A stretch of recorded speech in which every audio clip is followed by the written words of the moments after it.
Hello YouTubers, DE Fan 3D coming at you out here with a very special YouTube video.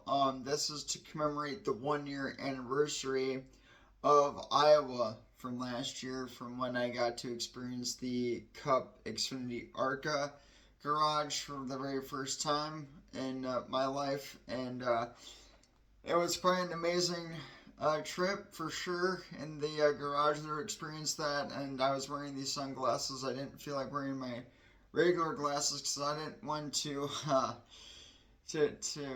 just have to like lose my cool and stuff, and to possibly get myself in a situation that I eventually did by just a freak accident deal. But I wasn't planning it to be cut down to that kind of short, and I was planning on being in there for the duration of that whole evening, leading into the ARCA event, which then led me to record it from the grandstands, which I still got good footage, just not as good as when Luke Fenhouse won in the 28 car, but when Connor Zelich won in the 28 last year, that was cool. And then Brandon Butterbean McQueen won on Friday, so that was cool. So that was pretty sweet, and I wasn't able to watch that.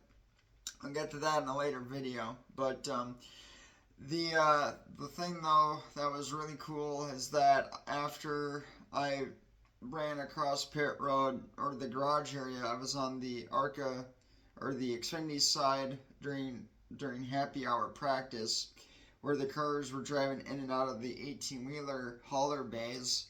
And I was in there and like, this is cool. And then I realized that I saw other people on the other side and they were just fine just watching. And I thought, ooh, I don't think I should be in this area with all the haulers and the cars weaving and whizzing in and out of here as fast as they were.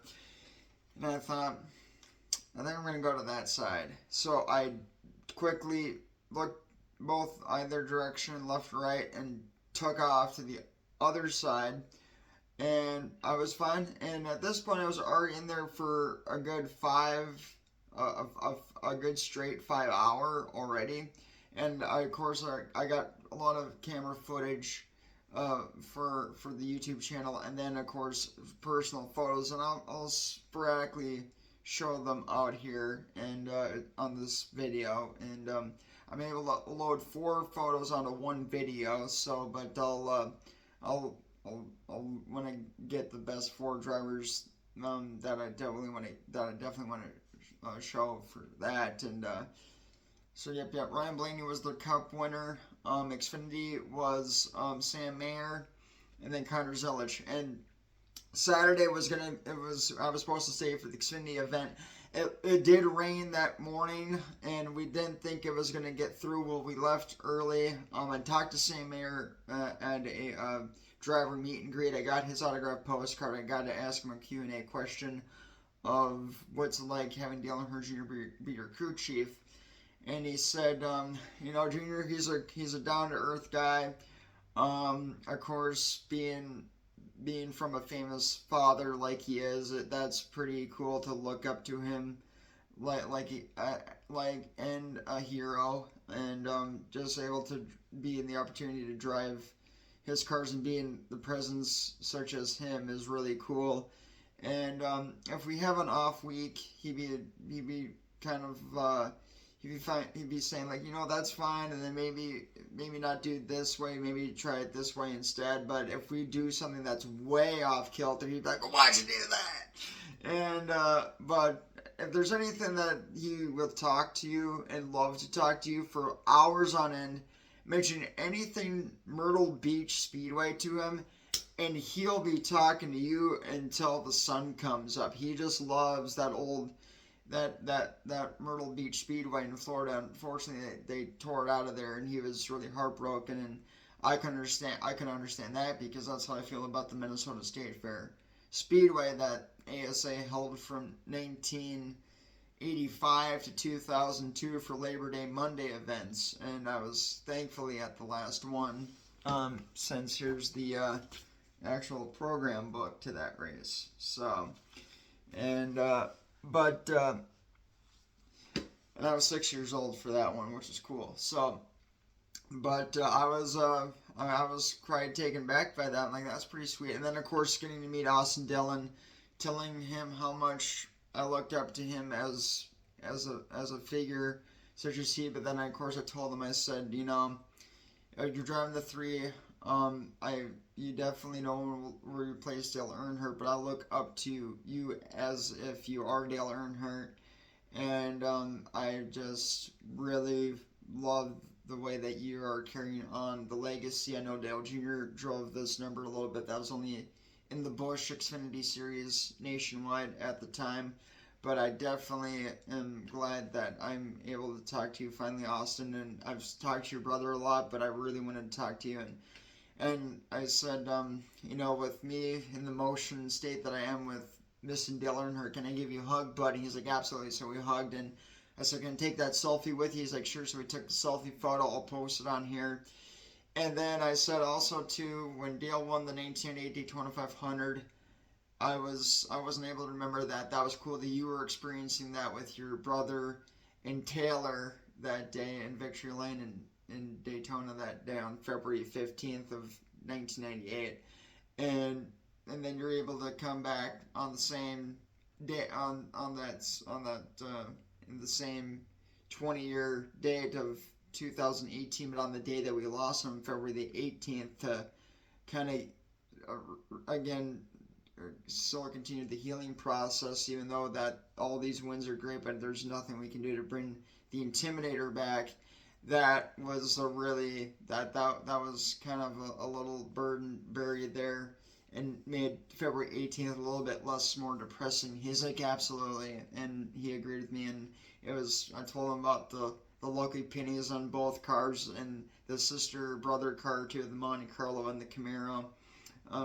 The Camaro came first, then the brother, so then the sister car came later in the 70s. But that was sweet. And then I also congratulated him on his 2018 Daytona 500 victory, and I left it with that. But I talked to him for a good about two and a half minutes, and it was definitely something I needed to do. And the team graciously welcomed into the arms of myself, thanks to iRacing and my WizCog setup from 2013, from being Rookie of the Year, winning a championship that year with the Cup car was cool, and then doing the glorified Xfinity stuff, and that was fun.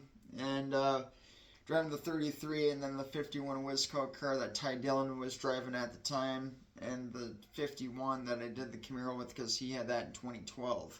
So, and that was the last, and that was sold nationwide for both of them. And then was sweet. And then 2014 was Xfinity. I didn't really do a whole lot with that, but it's kind of cool because this is actually Ty Dillon's Xfinity outfit, but he's driving the 3 car. And for the hat, I wanted it to be then they gave me the 33 hat, because I emailed them. I said, what WizCar shirt do you guys have left? And they said it's from 2014-15 when he was in the 3 car for Xfinity. And I was like, you know what, I'm glad I have that, but I don't want a 3 hat, because I want the 33 nationwide hat, because that's when he was a rookie in that, and I think he might have been in the trucks at that time. He was driving the 3 Best Pro Shop truck, and I was like, that's right, because that 2013 feud then with Kevin Harvick at Martinsville, and the Silver Spoon Kid, yeah, ha, and I still hate that interview, and but that's where I got the setup. And then with that, they sent me that temporary garage pass. And then when I got kicked out on the run side, I was going to walk to pit road, and I was getting closer to the turnoff, and I heard, excuse me, and I turned, and NASCAR security was pulling on my lanyard, and I said, well, it's connected to my shirt.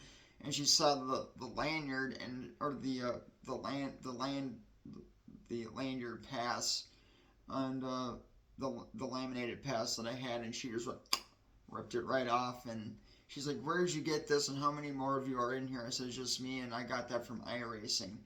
And she was like, ugh, you gotta be kidding me. This is the inaugural NASCAR weekend at Iowa with the Cup team. I'm like, I know, but it wasn't my decision. iRacing wanted to involve me in it because I was the 2013 iRacing champion, and so it got all mixed emotion in there. But you know what's racing without controversy, right? So but it was all good. But I was on my phone during the whole time on my Gmail, emailing and everything like that, which was good. To iRacing at the time, and then she took me to a guy, and the guy's like, "All right, come here." And I said, "Oh, I got some stuff underneath Kyle Busch's 18-wheeler trailer hauler. Can I go there and grab it and bring it back?" He's like, "That's fine." So I went over there, grabbed the stuff back, and he's like, "All right, come with me." Well, I went to two security checkpoints. There's the checkpoint underneath the tunnel turn where you check your bags. Then there's the one where they have the security guys at the pit gate to the getting access in the infield, and then the garage, and then pit road. So, and the interior of the track to the garage to there. So, and I was able to clear both checkpoints. So I don't know, and that's the thing about NASCAR Xfinity and Cup is like going to F1 and you have a temporary garage pass, they might get mad at you and snarky because they want to be as professionally as possible. ARCA, they don't need to be that because they have lesser rules because they're running older cars from 10 years ago. So they know what they have. So they can be a little lenient on that because these are just still just they're older generation Cup cars, and they're still nice and pristine, but they're less fussy about that. Just for some weird reason, Xfinity and Cup, and I don't think that I wonder. I've never been to a truck race, so I don't know what experience the garage is for that. I do have one though, for the 32 team.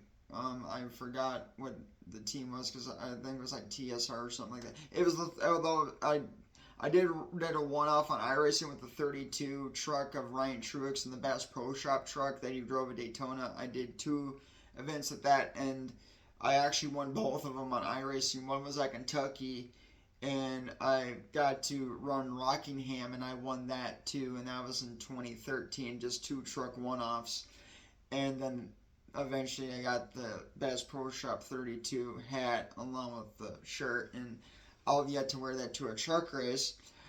But, and if it's a truck and ARCA deal, I'll probably just wear the team shirt but have an ARCA garage pass and just my ARCA garage pass and see what happens. I don't think nothing should worry about that, but it says Camping World on it, so it's from the same timeline period as 2013, so which is cool.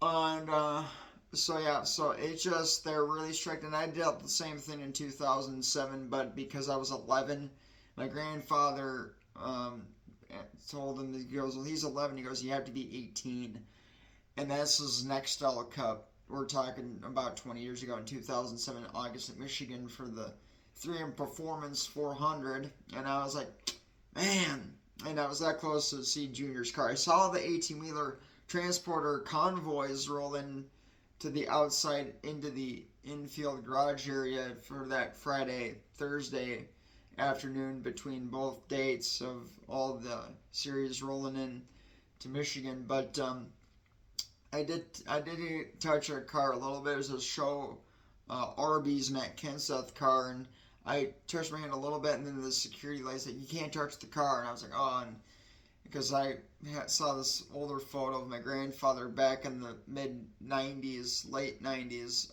with the Ford Thunderbird. It's probably 1990, 1991, where he's got his hand on top of the roof leaning against the Ford Thunderbird of Bill Elliott, and his buddy Mark Palmer took the photo of him.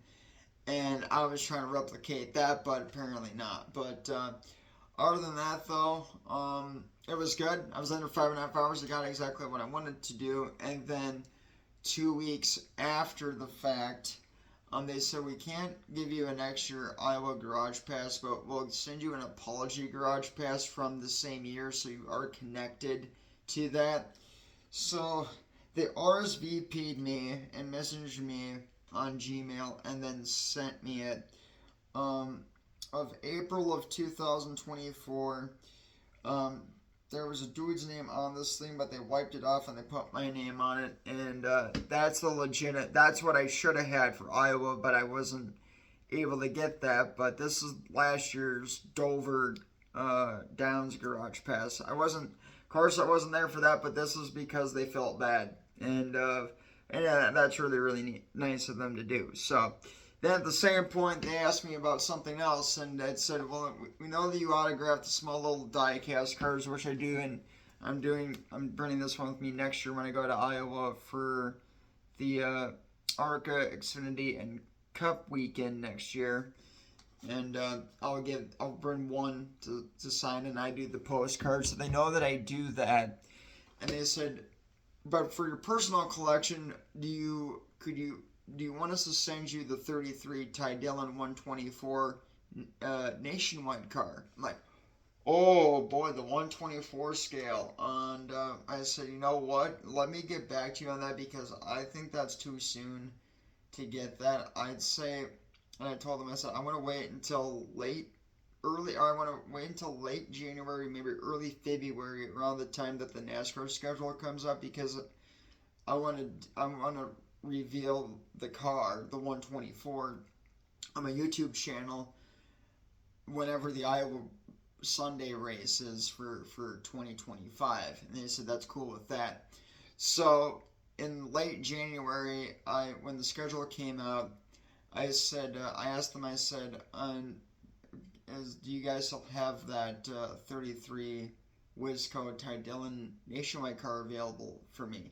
They said, yes, we do. And they said, do you want us to send you it when do you want us to send you it? And I said, send it to me in the early month of July, and before August 3rd. And my birthday is March 8th, and I got to see Austin Dillon's 3 car. I saw the 8 of Kyle Busch, and they're parked. If you go back and watch the video, the 8 hauler is here, and the 3 hauler is next to it. So it's 8-3. I was hoping it was gonna be 3-8 for my birthday. It's switched, so it's 8-3. So it actually matches today's 1-year anniversary of August the 3rd, which is really cool. And but in early January, they gave me notification.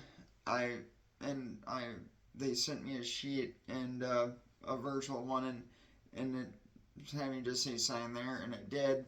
And it just notification that I don't need to pay for it. It's just one of those sheets, and that's how kind of they did it for me, which is cool. And virtually, so that was pretty sweet. And then I just copied that email, sent that back to them and clipped it, and that was sweet. And then we were good to go, and I said, can I see a photo of the box? And when I did, I was like, oh, because I knew he was in the 3 truck, but the little 164 box has the Camping World logo and the Nationwide logo, which is cool. I mean, it's for both the truck and the Nationwide car, so it's just to show you that he was also in the truck series, but it doesn't show the number of the truck. But on the 124 scale box, it sure darn does. So for August the 3rd of 2025, after I got kicked out and loved on Austin Dillon, met Ty Dillon in 2014 on an autograph session, and then 2015 and 2016 was the last time I saw him there, and then another guy in 2017 drove the car, and then I think our 2017, the 3 wasn't there, and then in 18-19, I just rooted on the 33 car. But 2016 was cool with Brandon Jones in the 33, and then in 2017, he goes to Joe Gibbs. I'm like, what in the world? In 2016, you were with the 33 Brandon, and then I still don't get that. That little dirty rat bugger. I'm still having a hard time to forgive him on that, and I don't know why the heck that happened, but Ty was awesome, and but he totally looked up to Kevin Harvick, and it was sweet. And then this is the other side of the box here, And then this is the side that I have right here. So this is the way that the car is. I have the top flipped, and for this reason, the box has Ty Dillon's name. I can't wipe that off. But because on the smaller cars, I do wipe the name off and everything because I drove with a Sharpie though, because I'm the one that drove. I'm taking over a lease. Ty drove the real car. I drove it virtually when Rookie of the Year with it on iRacing. For when I do my diecast stuff, I wipe the name off with a Sharpie because I'm going to do it for me, and I take the little sticker off. Now for Ty, I will keep the logo on here because of course it has his face on it, but there's a loophole. So on the car, which is really, really cool, and I actually opened it the wrong way. I'm going to do it this way because of both, and I just love that with the 33 and the 33, the 3, and the logo for RCR for the insignia. The one thing I really got kind of ticked off about is that I have two Carrier Earnhardt 124s from 2004 and another one that was the primary, and I mocked it into being the 2005 car because there's no rookie stripes on the main primary car if you have it in 124 and 164. The 164 you really couldn't really, maybe you can maybe get away with it, but you have a lot more bigger space to do that. So I wiped off the 2004 door decal contingencies with just water and then my shirt and just rubbed on it to get the clear coat off. And once you get away with that clear coat, you can get after there's the print on decals that are on the door, and then you can water slide, get decal water slide sets and water slide them on the car, which I did for Kevin Harvick, and then a Truex Jr. decal sheet to put the Circle Bass Pro on the back rear quarter panel on both sides like the car had in 05. And if you pause Talladega Nights, the movie, at the last Talladega event, and you see they pan the grid on pit road, if you pause just right, you'll see the 4 of the Lucas Oil number 4 car of Mike Wallace, and then you'll see the 33 Carrier Earnhardt. And then you'll see, if you look at it closely, you can see the Bass Pro logo on the rear quarter panel, and the roof number is yellow. I also did that with a yellow Sharpie marker, so, and it looked really good. So I have it as a 2005 mock on the 2004, and it looks really good. But I was just really ticked off that they didn't put the number 3 on that for Carrier Earnhardt because his dad is Dale Earnhardt, but I thought, I'm glad they did it for Ty, but they should have done it for Carrie.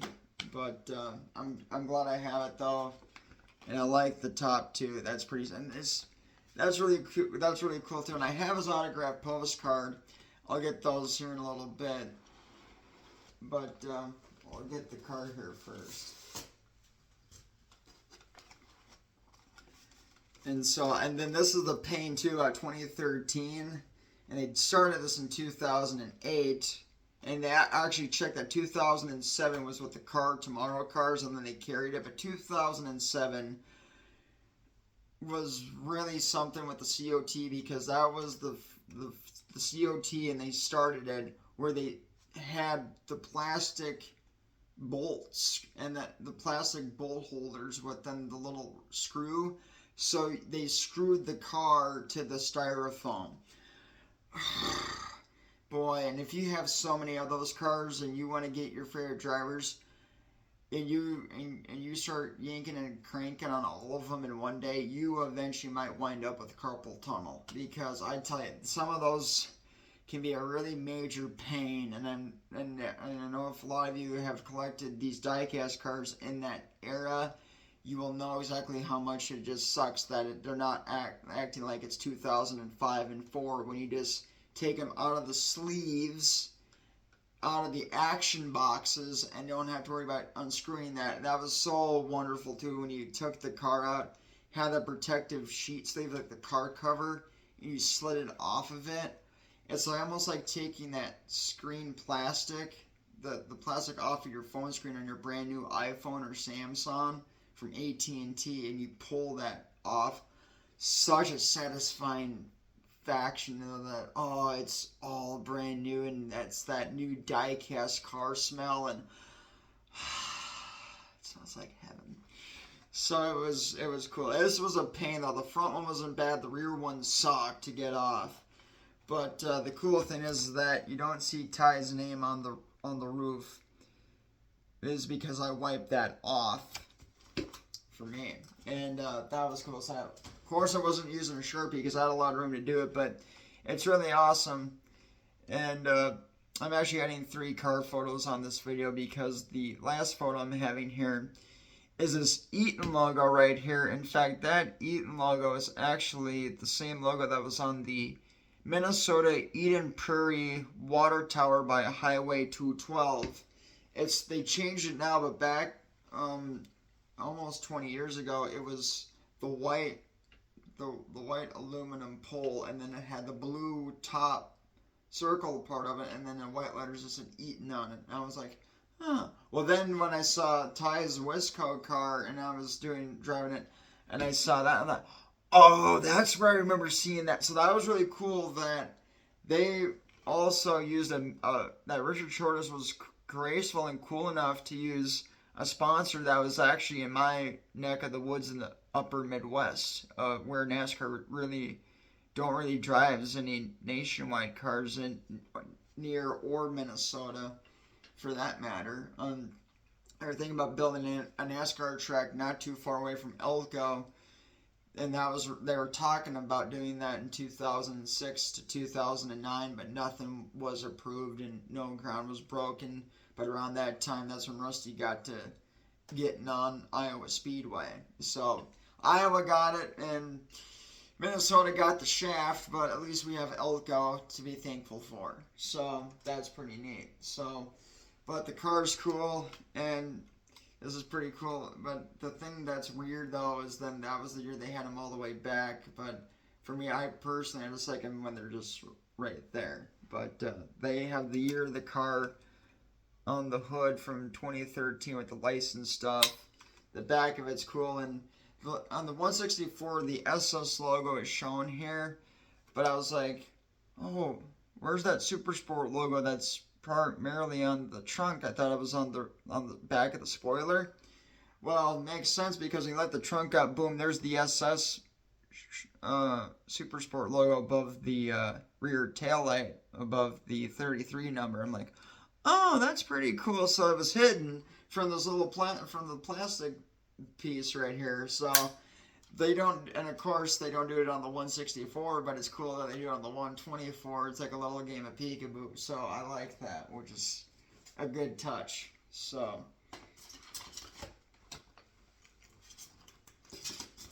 of course I'll add in the Austin Dillon photo, and then 3 other cars that I was really stoked to see in person, and it was pretty cool. But I definitely got to see Truex's 19 car, and I didn't get to talk to Truex Jr. I really wanted to, but I was thinking about Sherry Pollux the whole time when I was looking at that, and I was like, oh, and I was really happy that the last photo I took at Iowa was the 19 Cup car, and I knew it was the last year for Truex.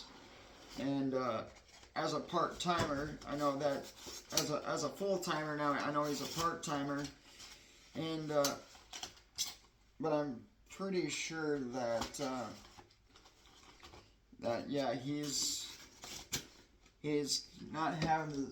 It's kind of a bummer that he's not having the success that he actually should be having, which is kind of a really big bummer to think about. But he had a lot of success though when I was growing up, so I finally had the car backwards on that styrofoam. So that's pretty sweet. And come over here real quick. Sign that one first. And then save the best for last. And these displayed up here pretty good. Pretty dusty. So here we go. So when I got the shirt and the hat, they sent me this, and then eventually I did get the car, but this was the first thing to get as a souvenir. There's the 51 car of 2012, and then here's the 2013 autograph Ty Dillon Wisco postcard from when I got the hat and the shirt. So that was pretty sweet. Then I got these off of and then I got two of these off of eBay. This one's pretty cool. I love this. The Will Brown 33 postcard. I'm not a huge fan of where the number placement is on these cars, but I do like a good paint scheme. So I'm not getting these die-cast cars, but I will never turn down a postcard, though. Never. I may not like the look of NASCAR and stage racing, but if you see it in person, it's cool. If you watch on TV, dang, is it boring if it's at a cookie-cutter track that just takes forever. So, and then here is Anthony Alfredo. Yeah, as my dad calls him, the Noodle Man. And I don't think he's the only one that does that, but I'm like, oh, then they start throwing Italian puns at this guy, but it's like, cut him a break. Anthony Alfredo's a pretty cool dude. I do like him, and I love Beard Motorsports because I remember back in 2015 when Brian Scott drove for that team that was co-owned by Brendan Gaughan. That was really cool in 2015. Then the one thing that sucked when I went to Daytona 500 for my graduation present in 2016 is I saw Brian Scott. He's driving that Twisted T44 Petty Fusion. I'm like, you went from a Chevy 1 year to a Ford, and you drove the 33 car. You ticked off Eric Amarola, California, when it was the orange paint scheme. And in 2014, he did that in the 33 car, and he had the same black paint scheme in July for the 33 team. That was the same paint scheme they carried at the 62 in 2015. And then at that time, Ty Dillon was in the Cup part-time, driving the Yingling Lager car and Cheerios. And that was cool, but I was like, man, you had to go from a Chevy to a Petty Ford. I'm like, oh. So that one really sucked for Brian Scott, and I don't know what he's doing now, but I'll never forget that. And I was like, yeah. And then it was the same one, too, that him and Sam Hornish were doing the go-between with. And I like Hornish. He was a cool dude. And but I remember him always in Penske gear, but he also did dabble with some of the Petty Enterprise stuff too. So him and Montoya were doing the Penske 12th car too a little bit and stuff like that. And then the Petty 44 car, Hornish would do a go-between with Brian Scott. But I'm like, man, so that really sucked. But Brendan Gaughan was cool driving it. That was pretty sweet. And then I remember in the Busch Series, Stephen Wallace, and I think Rusty Wallace might have driven it too a little bit. I think Mike Wallace also drove it too when it was with Rusty Wallace Hall of Fame Racing. And that was pretty cool too. But definitely the 62 and that font is just really, really awesome. I just like that. And it gives me the vibe of Kevin Harvick's old number 29, and I'm sentimental to that. So then here's the Cheddar's Kyle Busch car. He didn't have the paint scheme with him out Iowa. He had that zinc or that Xenox, that futuristic. You'll see the photo of it, but it's really, really cool. So and but no, that's pretty cool, and I like that. Now this is something trippy. So in 2014, as I wind the clock back a year to 2024, besides being the Dow Automotive, Cheerios, and the Team Realtree, Bass Pro Shops, I mean, believe me, I love the Bass Pro Shop one because I'm sentimental. And it now is my endorsement for my YouTube sponsor, which I'll cherish forever. So, and but I'm definitely thankful for that. But if it wasn't the Dow Automotive and the mint car that he had, that minty black thing, I hated that paint scheme. Austin drove some, and the AAA car, that one I wasn't a huge Jazzy fan about. But some of those Dow cars and the Bass Pro Shop ones were cool. But my favorite other one he ran was that the Pure Michigan 400 in 2014 in August at Michigan with the American ethanol paint scheme. Yeah, That black and green American Ethanol rookie car 2014 at Michigan. Ooh, you have to. If you don't know what you guys are referring to, unless you're a diehard, then you automatically know what I'm talking about. But if you don't know the car, Google it and look at the paint scheme and take it in for what it is, because it is a very pretty Generation 6 Chevy SS. I love that. That was close to loving that as much as I did the Xbox One Junior Talladega car from 2013. And then the Halo car in 2015 for the chase race at Kansas. Some of those cars were really cool. Logano's 2014 playoff car was cool with the reversal roof number when it was red and yellow, because you can't have a yellow roof number on a yellow roof. It would just blend in. It looked junky. So that's where they reversed the color. Red number, red background, yellow paint, yellow number. And it was kind of cool. Of course, I wasn't a fan of the Ford, but I liked the coloring process to match. But that American Ethanol car was cool. And they did that. Well, then, of course, as NASCAR does, they change some stuff. They can't, unfortunately, some stuff can't stay forever, which some of us would like if they did. Like, get rid of stage racing. But then then Austin had the Get Ethanol. And I was like, okay, I like that. But, I mean, and I was thinking, I'm glad that I got him to autograph it, of course. Got to talk to him in person, and then, of course, here's his brother's car, too, so I got both their autographs, which I'm ever grateful for. So can't complain about that, but I thought, if this was 2014 at Iowa Speedway for the Cup race, because in 2014, on the backstretch wall at Iowa, they had the American Ethanol logo plastered on the backstretch wall, and they had that up until I think 2017. But for a while there, they had a good run when Iowa was doing the American Ethanol stuff, and I just loved the American Ethanol logo. And then when I saw it with Get Ethanol, I thought, I like the American Ethanol. I just love that. And then it's now Get Ethanol. I thought, it ain't the same, man.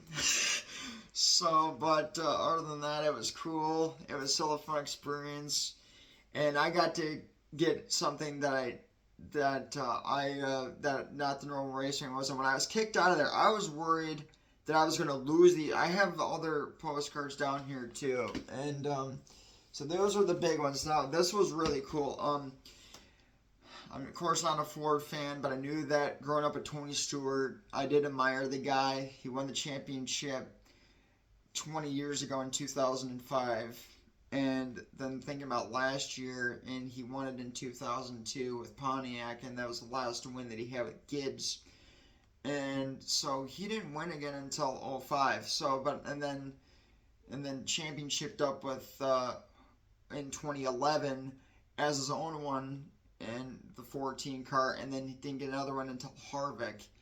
And then when the team shut down, I was a Bass Pro Shop fan. This was a year before the endorsement, but I kind of had an idea what was going to happen in the fall, just because I felt sensed it in 2018 when I knew that Austin Dillon was going to win the Daytona 500, and he did. And I just had the feeling, well, before I got the Bass Pro Shop endorsement sponsor, I thought, well, I might as well just hop on this postcard too, even though, and I thought of my buddy Mike Kangas. He's an Alan Kulwicki fan from Menominee in Florida. He vacations and he has park models in both, and I talked to Mike Kangas, and I said, if you're an Alan Kulwicki fan, you're a Chevrolet guy, how did you cheer for me? And if he's in that Ford Thunderbird and Cup when he got out of ASA, he said, I cheer for the driver and the sponsors, but not the car. You cheer for the driver and the sponsor, but not the car. I like that idea. So that's what got me to get Noah Gregson's Ford Mustang Stewart-Haas. And it was the last year of Stewart-Haas shutting down. And now this is a rarity. And I got it for nothing. Now I wonder how much this would be on eBay right about now. Probably jacked up as scalpers and inflation do that. So, but to get this for free, It's pretty cool. It's eerie to me though because I grew up with Bass Pro on Chevrolet from 1998 to 2000 and 2024 up until that point because Shorters was still doing it. But to see it on a Ford Mustang, that sent me weird vibes. But I thought back, you do it for the driver, and I love Noah Gragson. He was great with winning championships for Junior in Xfinity. I have his diecast car. I got that at Target in the original box, never opened. And he was really cool. He's a sentimental guy about racing. It's kind of like me in a way. Of course, he did get in some scuffle fights. I get it, but that's just what happens when you're a race team. Some fans were, he was kind of like the Dale Earnhardt of NASCAR. You either liked him or you didn't like him. But I was the one that did because I can be biased to Dale Jr. Motorsports and Bass Pro. I'm sure you guys can relate, but I'm just one of those sentimental fans. So that was cool. And then, save that for last. Then this is the one that was cool. So after the meet and greet with Sam Mayer, he was walking around with postcards, and I was really fortunate to nab this one. And then on the Q&A question and answer, the host of it said, do you know the theme song to your sponsor, Roto-Rooter? And Sam's like, I didn't even know there was one. All you fans, do you guys know that old Roto-Rooter jingle? Roto-Rooter, flush it down the drain. And some of them said it, but I worded it to Roto-Rooter, flush your competition down the drain.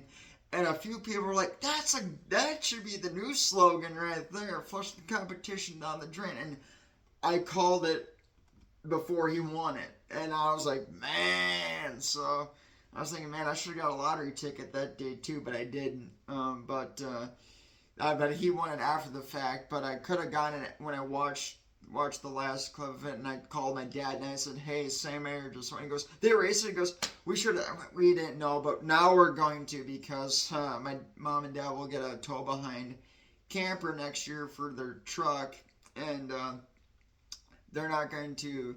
I'm sure they'll do the tent thing, but they're gonna love the camper more than that. So, which will be nice to bring that to Iowa, Gunga Galunga. So, that was pretty cool there. And then the number 8 of Sammy Smith, and that's a really cool one. And this one's kind of been warped a little bit, but I love the 18-wheeler one, and that's just really cool. And I grew up, and I actually saw Sammy Smith at the Sprickers 150 in the 81 car that finished second to Ty Gibbs for Joe Gibbs when Sammy Smith was in the 81 and Ty was in the 18, and that was pretty cool. So I do love Sammy Smith, but to him to go to Gibbs and ARCA and then Chevrolet Junior Motorsports for Xfinity, I was like, hey, anybody that wants to leave Toyota teams to go to Childress or Junior, I'm all for it. And the other one too I was really happy about was Jesse Love, and I'm getting him here in a little bit too. So, but that Sam Mayer one was cool. This one was cool, Brandon Jones, and that was for Junior. Now and this is the thing about Brandon, he goes from Childress to then Toyota, and he goes back to a Chevrolet, and then he goes back to Toyota. I don't get Brandon Jones' antics where he's hopping between Chevy and Toyota teams. This dude is weird. I don't know why NASCAR does crap like that. It just makes me sick. And it's just like, what? So he hopped from Chevy to Gibbs, went to Junior Motorsports for I think maybe just this year, just for that year, and now he's back with Gibbs. I'm like, you went to this team a year like you did Childress and you hopped back. What is your problem? Like, pick one and stick with it. I don't get some of these guys, but that 9 car is very pretty for Xfinity. I have those photos too, and but I can only have so many photos on one. But I don't feel like making hard copies of all of them because I have a lunchbox that has a lot of older photos from my childhood with my grandfather, and it's already packed. And I'm like, I don't know if I develop all of these. I mean, I could keep them in the folder, but I'm like, But I might consider it though for a YouTube video at some point. But that's gonna need taking a lot of that would be a big money order though. Ooh, and I'm not one to be spacing. If I'm gonna do something like that, I want to hit that sucker hard. But for right now, I'll just keep it as is. But I'm glad I have documentation. And so this is cool. And then the top one is yeah. So the top one is Austin Hill, and it was cool that Bennett. What we got here? Bennett Transportation uh, Logistics. That was its 50th anniversary last year. I was like, whoa! So that was great timing for me to enjoy the 50th anniversary of the Bennett, and I love Austin Hill, especially with the 62 car for Beard Motorsports with the Bennett Cup paint scheme. That was a cool one. But I've always loved the 21. It goes back to 2000 with Mike Dillon, Austin and Ty's dad driving the 21, and Mike would also test Dale's Cup car because Dale Earnhardt didn't like testing a whole lot. He did, but he would either have Mike Dillon or Kevin Harvick test his Cup cars for him, and some periodically Mike Skinner one time Dale Jr. at the Brickyard in Indy in 2000, and Jr. talks about that on his Dirty Mo podcast, and you can watch that video if you know what you're looking for. But other than that, or this when he was talking to Richard Childress, when he's doing the interview with Childress on his Dirty Mo podcast, he'll mention that, and then Kevin Harvick's one as well. It's really cool to have the full circle about that. But it was cool, and then but yeah, no. So I love the Bennett. I love the 21 plus two other guys like Jeff Green, Jay Sauter going 2002 there. 2001 it was Jeff Green carrying it over, and then Jay had it in 2002. 2003 then the 21 went to Payday because Rockwell went to the 20 of Gibbs to Mike Bliss, and after Mike Shoes McLaughlin dropped out in the Pontiac, and then they went to Chevrolets. So Mike Bliss picked it up in 03, and Johnny Sauter and Harvick were sharing the Payday car, and then it went to Reese's in 04 and 05, where Clint Boyer and Harvick were sharing the car, and I think another guy drove it too. I can't remember. He was a one-off guy. I think he was the one-off because that car ran at Milwaukee, so they had probably a local guy drive that car, and maybe a late model guy or some upstart. And but other than that, and then the 21 in 06 was with Clint Boyer then, because Clint was in the 2 in 2005, finished second championship runner-up to Truex Jr. And then the 21, of course, then it went to Daniel Hamrick, went to a few others in 2000, and it was Harvick and Boyer a lot. I know Jeff Burton was in the 29 car, but I remember Harvick and Boyer driving the 21 a lot though in that timeline. And then I know that John West Talley drove it with the Zaxby's 21 for Charles. God bless him. That was a bad situation there. And then Daniel Hemrick, cool, finished the 1-2 at Texas with Austin Dillon winning it, and that's my birthday, 3-8. So that was cool to see that. Cried my eyes out profusely because Dale Earnhardt and Dale Jr. never finished a Cup race 1-2, and how would we all love to seen that. Yeah, and then the Rockwell Automations sponsor was cool. That's a Wisconsin-based sponsor, and I didn't know that time until I watched the 2007 Milwaukee race with Eric Almirola. Started the race. Denny Hamlin was practicing and qualifying the COT car tomorrow, Cup car at Infineon.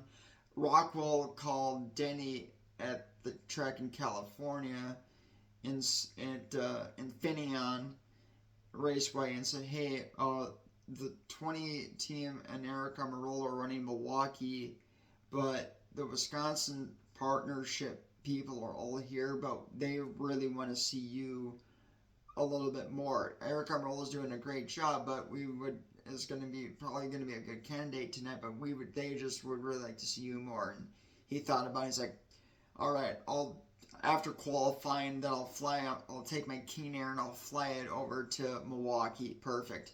Well, they had a delay at the airport in Milwaukee, so he had to do a couple of flyovers. And at that point, they were already 50 laps into the race, but the team relayed Eric Almirola at the time that, hey, Denny's coming. But he was leading the race in the first 50 laps, and Eric was doing really good. And they did a pit stop, and I think he went back to 4th or 5th, and he was still inside the top 5.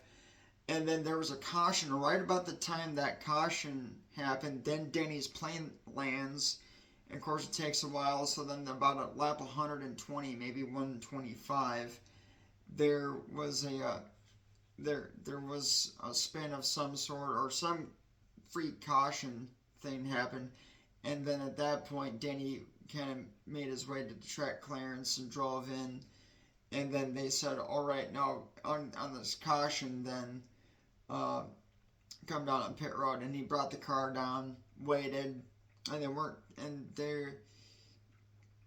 for our driver swap, NASCAR does not, the NASCAR does not have that car lose laps on a driver swap, because that just wouldn't be ethical and professional like. So, but they weren't scoring the 20 car on the driver swap. So Eric hops out, Denny Hamlin hops in, and he knew about this car already because he's driven it beforehand. And Eric took his Honda vise off and helmet off, and about the time that he was walking away, he just kind of slammed on the side of an 18-wheeler and was kind of ticked off a little bit. He was mad because the car was really good, and Eric said that he's gonna have a fun time tonight driving it because it's handling pretty good already. So, but he was really sick to death about that, and Denny Hamlin wound up winning it, and he's like, I feel so bad about Eric Almirola. But I'm really glad to give the team the win. But I gave the trophy to Eric Almirola, and I hope every day he wakes up he spits on it. But Denny Hamlin also won the Michigan race when I was there in 2007 for the Busch one, and I thought right earlier that year at Milwaukee, and I thought, oh, you scumbag. So yeah, that was kind of mean and nasty. So, and then here's the other cool one here is this is an older one that I wound up getting to, was a Paul Menard Xfinity one a little bit, and that was really cool for the number 2 ride. So I got that last year. They were kind of doing an old school postcard vibage at Menard's booth that they had there, so that was cool. So I nabbed that. And so let's see here. Oh yeah, and then they also had the Ryan Reed, the Lilly Diabetes Foundation, and that was a really cool one. I remember, I think it was 2015 and 2016 that Ryan Reed drove his first one-off cup race at Talladega, and it was in the fall. It was a chase race, and that was really cool to see the Lilly Diabetes in a cup car, and I thought that was pretty cool. And I haven't seen the 99 in cup since Carl Edwards. And so yeah, and then for the last hurrah then was, I knew that I wasn't going to go to Iowa this year, and I knew that I probably wasn't going to be, and I knew that I wasn't going to be able to touch this car. I did get around with the 8 last year with the big blocky 8, but I was looking at the 8 car last year, and I thought I would really love to have touched it though with that junior number 8 DEI font. And I got kind of ticked off that I thought I just might have jumped the gun here a little bit too soon, but it is what it is. You can't go back.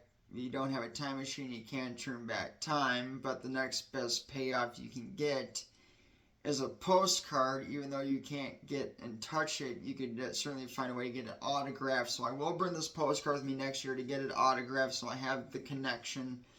But I'm definitely glad, because this was the last one available on eBay this year, and to get redemption from this Iowa weekend for the 1-year anniversary, I'm glad I can show this off.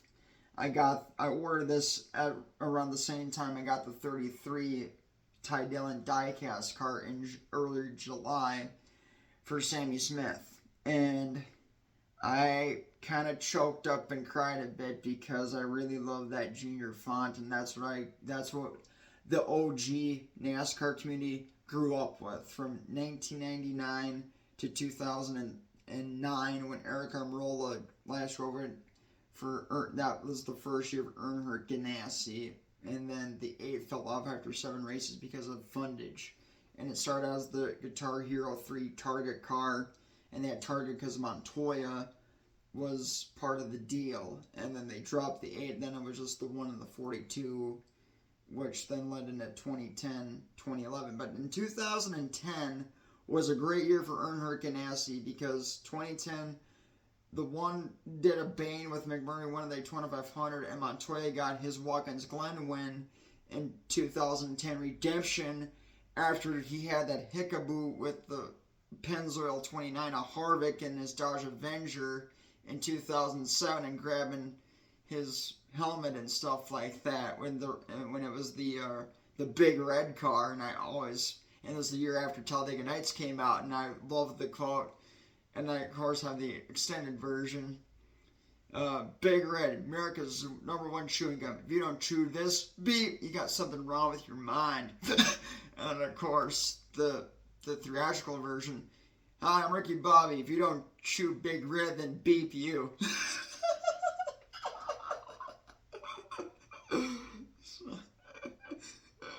So that was kind of funny. So I saw that. So Will Ferrell made me really like Big Red a lot, and I kept thinking about Montoya's Dodge Avenger from '07. So Talladega Nights was a great movie for me. So I was really happy about that. So that was cool, and I do have the Wonder Bread in 47 car. I'll show that off on another date video, but that was cool to share my postcard and my Iowa experience, and I'm glad you guys will enjoy the ride along with me, and I'm looking forward to it to next year. But the 1 year, it was cool to reminisce the good times, and that's what Mike King has told me. He's like, just talk about the good times, and it was fun. So this was cool, and I'm glad I could reference a lot of stuff. But thank you guys, and thank you for the subscribers. Just keep this going. But I'm really glad that I got to experience what I got to, and that I felt like Roger Short's winning that first championship with Dale Earnhardt in 1986 to get that 18-wheeler truck off of your shoulders. So when you're having this driving a goal